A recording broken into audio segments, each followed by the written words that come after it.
En las horas luz también necesitan altos índices de humedad asociados. Pero todo eso se puede manejar a nivel invernadero. Esperemos que próximamente se pueda utilizar. Entonces, chicos, seguimos. Entonces, dependiendo de la variedad, se pueden cubrir las plantas con plástico negro para impedir el paso de la luz. El objetivo de la técnica es acortar el día y alargar la noche para provocar el cambio de coloración. Eso también es un tema. No solamente se utiliza para inducir la coloración, sino también se utilizan los fotoperiodos para generar un cambio de color en la flor. Esto también que podría uno especializar en el cultivo de flores ornamentales, ¿no? Bueno, debe ser negocio. Se exportan también, las orquídeas se exportan, ¿no? Imagínense sembrar orquídeas acá, o cultivar orquídeas en un Canadá. Y que la inversión no sería tan grande, ¿no? Un fondo blanco, un fondo negro. Ayer se estaba comiendo anoche estudiantes. ¿Y cómo cambio el plástico blanco, el plástico negro, un fondo negro? No, pues, imagínate un local de, qué sé yo, de 50 metros por 100 metros, ¿no? Un invernadero, para que. Estoy hablando de producir dinero, pues, ¿no? A un emprendimiento. Entonces, para que te cambies ese sentimiento con lazos, pues, ¿cómo haría, no? Si le tomo un rodillo por este lado, otro rodillo por este lado, y vale, otro rodillo, y un sistema de que los rodillos, como poleras, enrolle ese plástico blanco, saco la cinta por la otra punta, y pongo el negro, y ese mismo rodillo puede ser como si fuera automático, ¿no? No sería tan loco, ¿no? Se podría hacer. La verdad que fundamentalmente era mecánico, ¿no? Persona para que no pueda hacer eso. Pero se puede hacer. Bien, con respecto al fotoperiodo, se dieron unos experimentos que Robert Ballard y Gardner acuñaron el término fotoperiodismo. ¿Qué hicieron ellos? En condiciones de laboratorio lograron cultivar tabaco y lograron también una especie de tabaco gigante, ¿no? En Estados Unidos. Pero esta especie de tabaco gigante florece en fotoperiodos cortos, ¿no? Entonces lo llevaron a la parte norte de Estados Unidos, que hace más frío, llevaron esa especie de temporada, la sembraron y durante el desarrollo vegetativo encontraron que las hojas eran enormes. Imagínense, para hacer tabaco, cigarro, las hojas enormes, un negocio, ¿no? Es como si tuviéramos hojas enormes de marihuana, ¿no? Se hace el negocio. ¿Por qué el negocio es las hojas? Entonces, todo lleva viento en popa en la siembra de este tabaco gigante. Sin embargo, pasó la época de primavera y entraron al otoño, ¿no? Y las horas luz se fueron acortando. ¿Cuál fue el resultado? Que la planta no floreció. Fin. Su proyecto abajo. Porque ¿quién va a querer comprar una planta que no pueda reproducir? O sea, si no florece, no se puede reproducir. Entonces, a partir de ello, los investigadores empezaron a estudiar ese conocimiento y apoyaron el término fotoperiodo. Las plantas perciben la longitud del fotoperiodo mediante su comparación con el periodo de un ritmo circadiano endógeno. Profesor, ya también, las plantas pueden captar ese cambio de luz en el ambiente, pero ¿qué sucede en el interno? Hay el fotocromo, ya también el fotocromo capta la señal, pero ¿y qué sucede al interior de la planta, al interior de las hojas? Entonces existen varias teorías con respecto a qué sucede en el interior de la planta. Con respecto al fitocromo, con respecto a las... se cree que existe un ritmo circadiano al interior de la planta, un ritmo circadiano endógeno. Ustedes saben que es un ritmo circadiano, ¿no? Un ritmo circadiano, digamos, como si fuera un cronómetro interno, un cronómetro biológico. Porque imagínense, los pajaritos saben dar la hora. No, a las 6 de la mañana menos mal ya no tengo árbol. Como tenía árbol, ya no lo parece.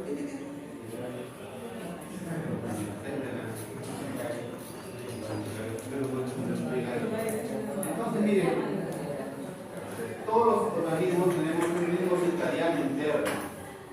Y cuando este ritmo circadiano interno se altera, hablamos por los humanos, hablamos del famoso jet lag. Jet lag. Mi hermanita mayor hace poco de Europa y ya ha llegado y aquí estaba estudiando a las 7 de la noche. Sí me sentaba a estudiar a las 7 de la noche, yo estudio a las 7 de la noche, a las 2, 8 de la noche, estudio casi a diario y me encuentra mi hermana en línea. Oye, digo que la duerme en la semana, son las 19 horas acá, más 7 horas en España. En España son más 7 horas.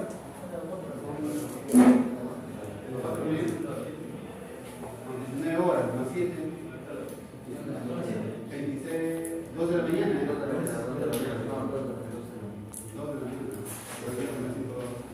2 de la mañana y estás despierta, te digo.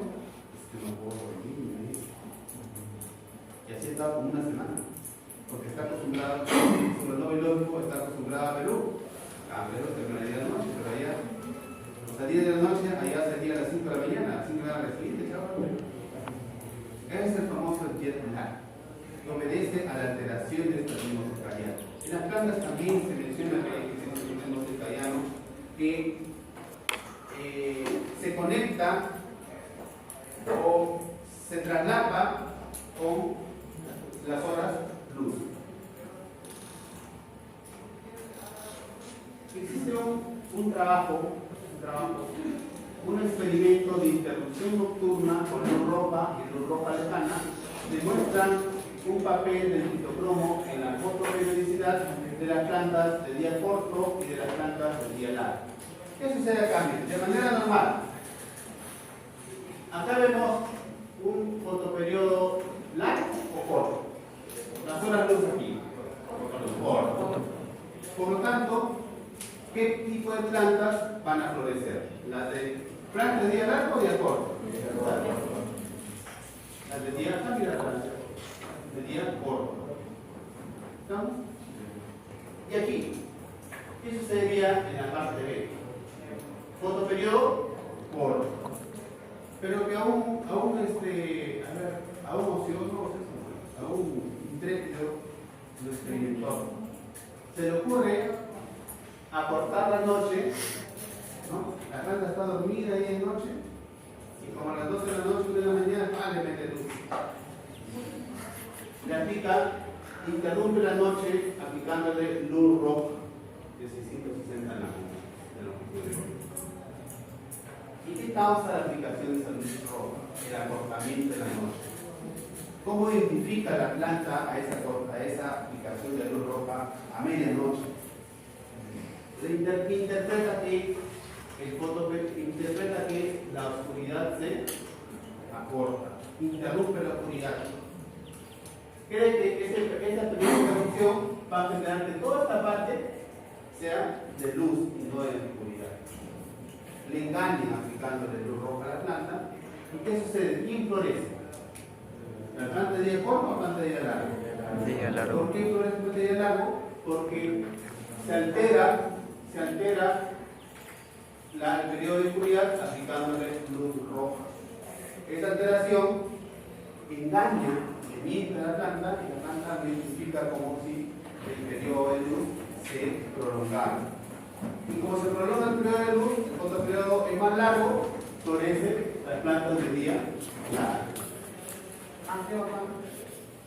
Ahora, este mismo experimentor intrépido dice, pero y si yo no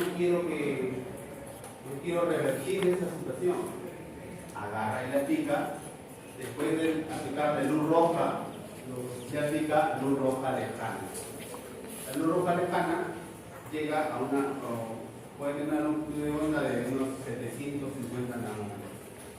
en comparación con la luz roja normal, que es de 660 nanómetros. Entonces, este de acá, a medianoche le aplican la luz roja y luego nada más le ponen la luz roja lejana. ¿Qué sucede? ¿Quién florece? ¿La planta de día corto o la de largo? De día corto. Porque la aplicación de luz roja lejana suprime la actividad de la luz roja normal, la roja corta.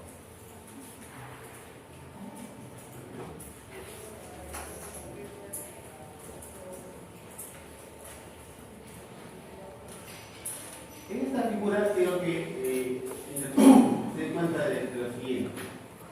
La interacción entre fotoperiodicidad y el ritmo endógeno se pone de manifiesto con la variación en la sensibilidad de la luz roja a lo largo de la noche en plantas tanto de día corto como de día largo. ¿Qué sucede acá? Esto para demostrar que existe relación entre el fitocromo y los factores o la fotoperiodicidad y los ritmos endógenos. Entonces acá tenemos interrupción por luz roja del periodo de oscuridad. Este es un periodo de oscuridad, ¿ya? A donde ¿qué va a suceder? Lo vamos a interrumpir la oscuridad aplicándole luz roja. Esta aplicación de luz roja en la oscuridad va a producir la floración, ¿no? La floración en plantas tanto de día largo como de día corto. Y en el eje Y que observamos, que dice acá, porcentaje de plantas que han florecido. En fotoperiodo de luz, en oscuridad, si le aplicamos luz roja aproximadamente a las 2 horas de haberse iniciado la noche, ¿qué va a suceder?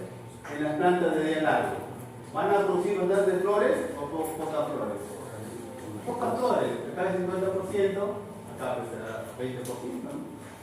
Pero si le aplicamos luz a las 6 horas de oscuridad, luz roja a las 6 horas de oscuridad, ¿qué sucede con la floración de las plantas de día largo? Aumenta. Más o menos acá será 80%. Pero si le aplicamos luz roja después a las 8 horas de iniciar el periodo de oscuridad, ¿qué va a suceder? Con el porcentaje de floración. Llega a su punto máximo, 100%. Sin embargo, le aplicamos luz roja a las 12 horas de oscuridad, ¿qué sucede? Solamente florece, digamos, un 50%. Y a las 14 horas, 20%. Sí, en las plantas de día corto sucede lo contrario. En las plantas de día corto, si le aplicamos luz roja a las 2 horas de haberse iniciado la oscuridad, llega a su punto más alto de florecimiento. Si le aplicamos luz roja después de 8 horas de la oscuridad, se reduce enormemente el porcentaje de floración. Y si le aplicamos luz más o menos a las 13 horas, 13 o 14 horas, observamos un florecimiento a mayor escala. Lo que les decía, existe, ¿cómo utilizan las plantas y el ritmo endógeno circadiano para medir la floración anual en la longitud del fotoperiodo? Existen factores ambientales y existen factores endógenos como por ejemplo el ritmo circadiano. ¿Qué vemos acá?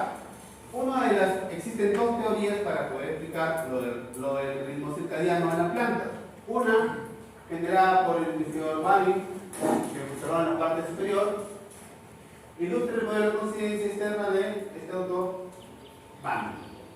¿Qué propone este autor? Propone la existencia de un reloj interno que crea un ritmo endógeno con una fase sensible a la luz. Repito, propone la existencia de un reloj interno que crea un ritmo endógeno con una fase sensible a la luz. Aquí tenemos el ritmo endógeno, el ritmo circadiano. ¿Cuál es la fase sensible a la luz? Obviamente. Pero ¿qué observamos acá? De noche no coincide con esa fase sensible a la luz. En este periodo, sería un periodo de luz, periodo de oscuridad. ¿Dónde está la fase sensible? Todavía acá, entonces no puede captar los factores ambientales. En este último, ¿qué sucede? La fase sensible ya se encuentra en la parte en la parte en donde sí puede captar esa fase sensible. Por lo tanto, se da la floración, pero en plantas de día largo. En las plantas de día largo florece. ¿Por qué? Porque la fase sensible de este tipo de pelo coincide con los factores externos. La otra teoría, acá en el panel inferior, vemos el modelo de coincidencia desde Peter Klein, que propone que la luz apunta dos relojes distintos al interior de la planta con diferentes ritmos internos. Las respuestas fotoperiódicas se disparan cuando los dos ritmos circadianos coinciden. Acá vemos dos ritmos endógenos. Pero que cuando tenemos fotoperiodos cortos, estos dos ritmos endógenos no coinciden. En la otra imagen tenemos un fotoperiodo, digamos, mediano, todavía estos dos ritmos circadianos no coinciden. Acá en esta tercera barra tenemos que el fotoperiodo se alarga, es más grande, y en este fotoperiodo estos dos ritmos circadianos coinciden, por lo tanto dispara la floración en plantas de día largo. Las hojas perciben la duración del fotoperiodo y generan una señal que se transmite al medimento vertical, como se decía al inicio. Acá tenemos en esta imagen A, tenemos una planta cultivada en condiciones de fotoperiodo no inductivo. En la parte B tenemos inducción de la floración por exposición de una sola hoja de la planta a condiciones de fotoperiodo inductivo. ¿Qué sucede? Cubrimos a toda la planta, pero a una sola hoja se le somete a condiciones de fotoperiodo inductivo. Por ejemplo, si yo sé que la planta florece con 13 horas luz, solamente a una hoja le aplico 12 horas luz. Una sola hoja, entonces, percibe esta condición de fotoperiodo e inicia todo el proceso de floración. Por lo tanto, la planta inicia su periodo de floración. Sin embargo, en la imagen C que observamos, la exposición del merisoma apical a fotoperiodos inductivos. ¿Qué sucede? ¿Florece o no florece? No florece. Este experimento se hizo únicamente para determinar cuál de los órganos era el que era capaz de captar los periodos de luz. Y con ello se descubrió que las hojas eran las encargadas de captar los periodos de luz. Les había dicho que uno de los factores ambientales es el fotoperiodo y otro factor ambiental es la temperatura. ¿Qué sucede con la temperatura? La exposición a temperaturas bajas, lo que se denomina vernalización, acelera el tiempo de floración.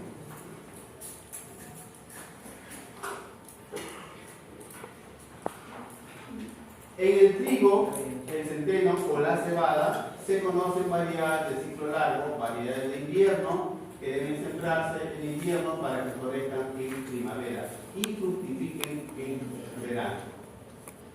También tenemos variedades de ciclo corto, por ejemplo variedades de primavera, que pueden sembrarse una vez pasados los rigores del invierno y fructifican también en verano. Existen plantas, como decía al inicio, plantas que solamente necesitan ciertos periodos de luz o otras plantas que necesitan ser vernalizadas, o sea, expuestas a periodos de luz. También existen plantas que necesitan de las dos cosas.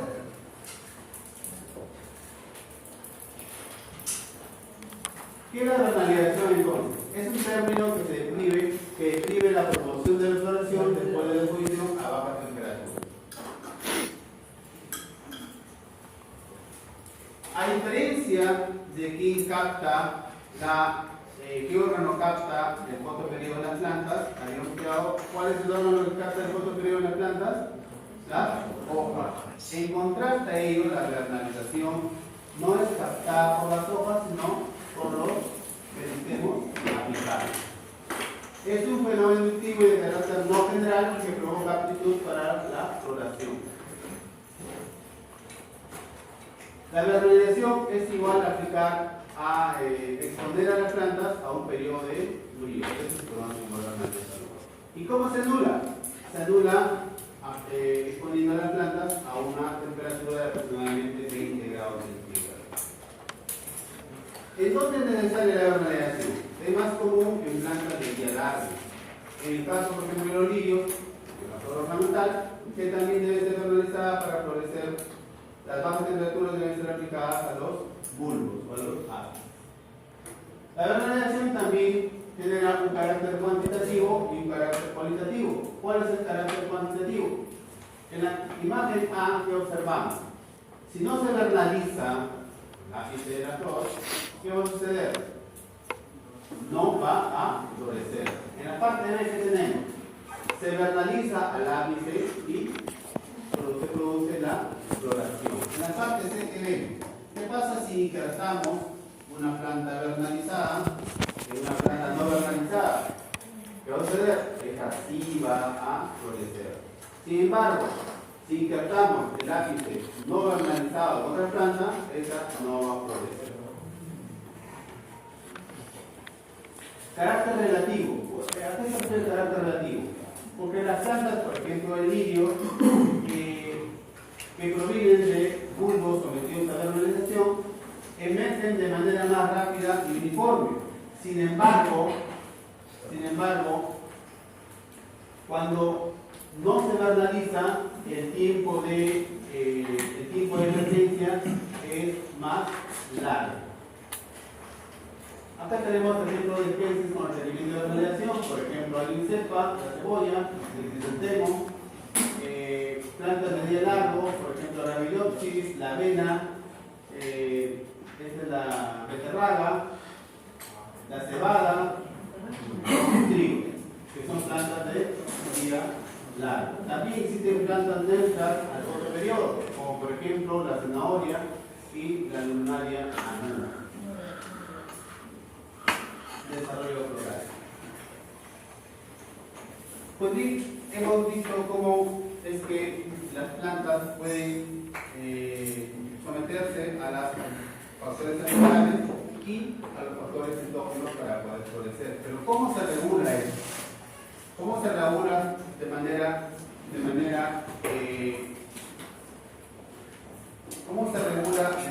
molecular? Celular. Yo tengo como 15 en mi casa, ¿quién quiere hablar de eso?